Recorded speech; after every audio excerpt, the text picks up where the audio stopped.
గత కేసీఆర్ సర్కార్ రిజర్వేషన్లు 50% మించకుండా తెచ్చిన చట్టమే బీసీ రిజర్వేషన్లకు శాపమైందన్నారు సీఎం రేవంత్ రెడ్డి.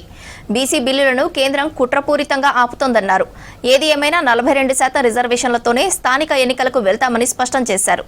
యూరియా కొరతపై బీఆర్ఎస్, బీజేపీ కలిసి డ్రామాలు ఆడుతున్నాయని ఫైర్ అయ్యారు సీఎం రేవంత్. స్థానిక సంస్థల ఎన్నికల్లో బీసీ రిజర్వేషన్లకు గత కేసీఆర్ సర్కార్ తెచ్చిన చట్టమే శాపమైందన్నారు సీఎం రేవంత్ రెడ్డి. మొత్తం రిజర్వేషన్లు 50% దాటకుండా గత బీఆర్ఎస్ సర్కార్ చట్టం తెచ్చిందని చెప్పారు. అదే ఇప్పుడు బీసీల పాలిట శాపంగా మారిందన్నారు. ఆ అడ్డంకిని తొలగించడానికి కాంగ్రెస్ ప్రభుత్వం ఆర్డినెన్స్ తెచ్చి గవర్నర్కు పంపించిందని చెప్పారు. దాన్ని గవర్నర్ కేంద్రానికి పంపారని తెలిపారు. అసెంబ్లీ ఆమోదించిన 2 బీసీ బిల్లులతో పాటు ఆర్డినెన్స్ను కేంద్రం కుట్రపూరితంగా అడ్డుకుంటోందని ఫైర్ అయ్యారు. అవి పెండింగ్లో ఉండటంతోనే స్థానిక సంస్థల ఎన్నికల ఆలస్యం అవుతున్నట్లు చెప్పారు సీఎం రేవంత్. పెండింగ్ బిల్లులను 90 రోజుల్లో రాష్ట్రపతి ఆమోదించాలనే అంశంపై సుప్రీంకోర్టులో పోరాడతామన్నారు సీఎం రేవంత్. తెలంగాణ తరపున వాదనలు వినిపించడానికి 2 న్యాయవాదులను నియమించినట్లు చెప్పారు. దీనిలోనే ప్రెసిడెంట్ దగ్గరున్న మన బీసీ బిల్లుల అంశం ప్రస్తావనకు వస్తుందన్నారు. విడిగా సుప్రీంకు వెళ్తే కేసు లిస్టు కావడానికి టైం పడుతుందన్నారు. రాహుల్ గాంధీ ఇచ్చిన మాట ప్రకారం కులగణన చేపట్టి బీసీలకు 42% రిజర్వేషన్లు కల్పిస్తూ అసెంబ్లీలో బిల్ పాస్ చేశామని గుర్తు చేశారు.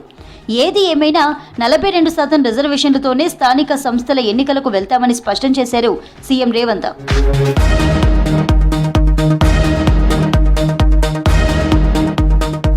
యూరియా కొరతపై బీఆర్ఎస్, బీజేపీ కలిసి డ్రామాలాడుతున్నాయని ఫైర్ అయ్యారు సీఎం రేవంత్. యూరియా ఇచ్చే పార్టీకే ఉపరాష్ట్రపతి ఎన్నికల్లో మద్దతిస్తానని కేటీఆర్ అనడంలోనే వాళ్ళిద్దరూ ఒకటని తెలుస్తోందన్నారు. యూరియా కోసం 4 సార్లు కేంద్ర మంత్రులు నడ్డా, అనుప్రియ పటేల్ను కలిశారని చెప్పారు.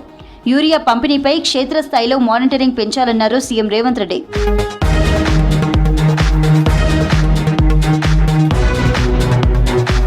లోకల్ బాడీ ఎన్నికలతో పాటు జూబ్లీహిల్స్ బైపోల్ను ప్రతిష్టాత్మకంగా తీసుకోవాలన్నారు పీసీసీ చీఫ్ మహేష్ కుమార్ గౌడ్. స్థానిక సంస్థల ఎన్నికల్లో కాంగ్రెస్ ఘన విజయం సాధిస్తుందని ధీమా వ్యక్తం చేశారు. రాష్ట్రంలో ప్రజాపాలన అద్భుతమైన ఫలితాలిస్తుందని చెప్పారు.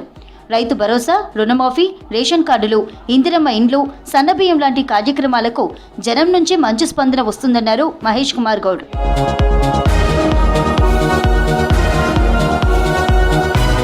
గాంధీభవన్లో రాష్ట్ర కాంగ్రెస్ వ్యవహారాల ఇన్ఛార్జి మీనాక్షి నటరాజన్ అధ్యక్షతన పీసీసీ, పీఏసీ సమావేశం జరిగింది. సీఎం, మంత్రులు, సీనియర్ నేతలు హాజరయ్యారు. పీఏసీ సమావేశం ప్రారంభం కాగానే ఓట్ చోరీకి వ్యతిరేకంగా నిర్వహిస్తున్న ప్రచార లోగోను ఆవిష్కరించారు సీఎం రేవంత్. ఆ తర్వాత ఉపరాష్ట్రపతి ఎన్నికల్లో తెలంగాణ బిడ్డ జస్టిస్ సుదర్శన్ రెడ్డిని ఇండియా కూటమి తరపున అభ్యర్థిగా ఎంపిక చేయడంపై హర్షం వ్యక్తం చేస్తూ తీర్మానం చేసింది పీఏసీ.